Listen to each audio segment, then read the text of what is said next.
Entonces, la forma de presentación de la tuberculosis puede ser tuberculosis pulmonar, ¿correcto? O puede ser tuberculosis extrapulmonar y que está entre las dos, una tuberculosis miliar que es característico de los pacientes inmunosuprimidos, sobre todo ancianos. Veamos la tuberculosis extrapulmonar, que puede afectar las meninges, la parte ósea, osteomielitis, que es por vía hematógena, adenitis, pericarditis, peritonitis, cutáneo, intestinal.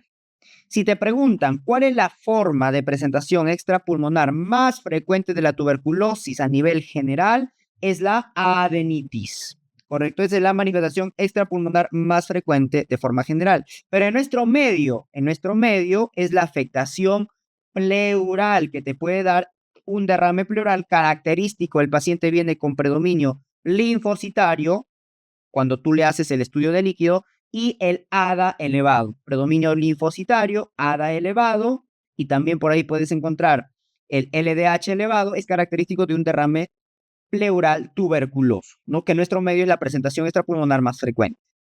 En la meningitis la clínica es una clínica subaguda, te van a hablar de una semana, 2 semanas de clínica, y eso lo vas a diferenciar con la meningitis por neumococo, por meningococo.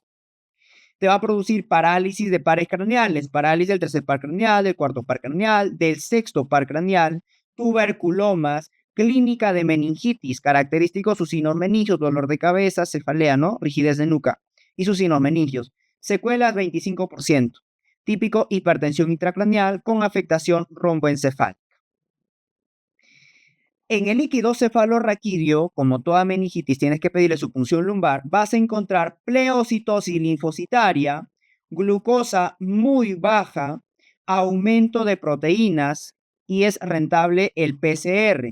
¿Cómo tú vas a diferenciar una meningitis bacteriana, viral y tuberculosa? Lo primero, y es fácil de aprenderlo, lo primero que vas a ir a ver, doctores, es la glucosa.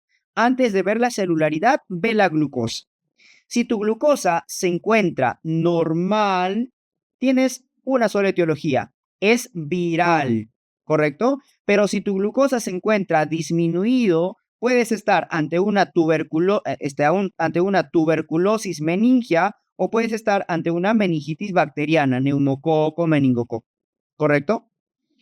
¿Cómo lo vas a diferenciar estas dos? La tuberculosis tiene predominio linfocitario, mientras que la bacteriana polimorfonuclear. Bien, y cuando hay afectación meningia por la tuberculosis, tienes que asociar corticoides. Hay 2 enfermedades producidas por la tuberculosis que tienes que dar corticoides y que puede ser pregunta de examen. ¿Cuáles son esas 2 enfermedades que asocias corticoides? La meningitis y la pericarditis. En la pericarditis, por el riesgo de pericarditis constrictiva, asocias corticoides. Luego tenemos el mal de Pot, la osteomielitis. El mal de Pot, que te produce una afectación de la columna vertebral, te va a producir una espondilitis crónica, espondilodicitis crónica, no dolorosa, pero muy destructiva. Es decir, es severa, doctores. ¿Ok? Es la afectación esquelética tuberculosa más grave. Porque si te preguntan la localización más frecuente de la artritis tuberculosa, la localización más frecuente de la artritis tuberculosa es en rodillas y cadera, en zonas de carga. Esa es la afectación articular más frecuente en la tuberculosis. La más grave, mal de Pot, ¿correcto? En la columna lumbar. Por lo tanto, te va a producir grandes deformaciones. Su diagnóstico diferencial con la brucela afecta la columna lumbar. Además, este mal de Pot puede producir abscesos paravertebrales, abscesos hacia adelante, abscesos hacia atrás. Abscesos hacia atrás, por ejemplo, te puede producir una compresión medular. Hacia adelante, un absceso de psoas, ¿no? Drenan lejos. Responde bien a la medicación y no suele ser necesario intervención quirúrgica. ¿Cuánto tiempo es el tratamiento en una tuberculosis extrapulmonar con compromiso osteoarticular? 12 meses. Cuando hay compromiso osteoarticular, el tratamiento son 12 meses. 10 meses. Al igual que cuando hay compromiso del sistema nervioso central, también es 12 meses. Ripe, 12 meses. Rifampicina, isoniazida, piracetamida, tambutol, 12 meses.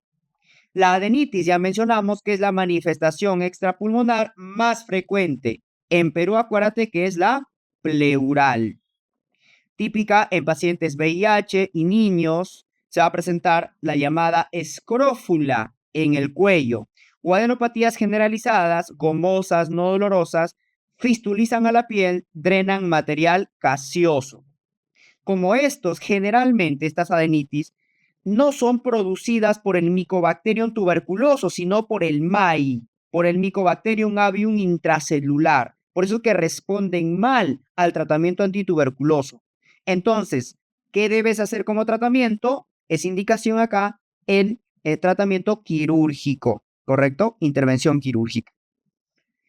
La pericarditis, pocos bacilos, diagnóstico microbiológico directo, poco frecuente, necesario biopsiar o determinar el ADA, tanto en la peritonitis como en la pericarditis. Acuérdate, una tuberculosis peritoneal, el paciente viene con un abdomen en tablero de ajedrez, ¿ok? Es decir, zonas de matidez y zonas de tímpanis. Afectación cutánea suele ser infrecuente la afectación cutánea, diferentes manifestaciones, el eritema indurado de Bacin, el lupus vulgar, el eritema nodoso también, eritema nodoso. El eritema nodoso es una paniculitis septal, a diferencia del eritema indurado de Bacin, que es una paniculitis lobulillar, ¿correcto? Bien. Afectación intestinal, cuadro de una enfermedad inflamatoria intestinal like por el Mycobacterium bovis tras la ingesta de derivados lácteos, por ejemplo. ¿Qué zona es la que te afecta con mayor frecuencia? El ilion distal. Es el que te afecta con mayor frecuencia, el ilion distal, ¿correcto? Y también vamos a tener la tuberculosis laringea, por ejemplo. La tuberculosis laringea, recuerda que es la más contagiosa.